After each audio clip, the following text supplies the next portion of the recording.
জানেন আপনি যখন মারা যাবেন মুনকার নকির আসার আগে আরেকটা ফেরেশতা কবরে আসবে, যার নাম রুমন।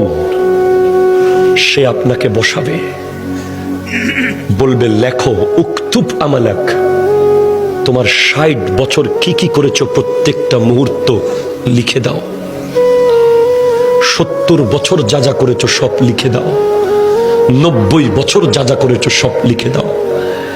আপনি জীবনে একটা বাজারের লিস্ট লেখেন নাই, আপনি জীবনে একটা দোকানের হিসাব লেখেন নাই, আপনি ট্যালেন্ট ছাত্র ছিলেন, শুধু লিখতে বিরক্ত লাগে বলে আপনি ফার্স্ট ক্লাস পান নাই কলেজে, ইউনিভার্সিটিতে। আপনাকে ৬০ বছরের লেখা লিখতে হবে। প্রশ্ন করবেন, এই ফেরেশতা কালি কোথায় পাবো এত? বলবে মুখের থুতুকে কালি বানাও। কলম কোথায় পাবো? হাতের আঙ্গুলকে কলম বানাও। কাগজ কোথায় পাবো? গায়ের কাফনকে কাগজ বানাও। লিখে দিতে হবে। নামাজ পড়েছেন, কলম চলবে দ্রুত। রোজা রেখেছেন, কলম স্পিডে চলবে।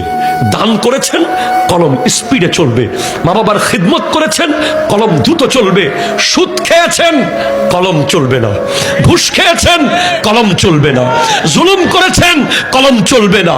মিথ্যা বলেছেন, কলম চলবে না। নাটক দেখেছেন, কলম চলবে না। বাটপারি করেছেন, কলম চলবে না।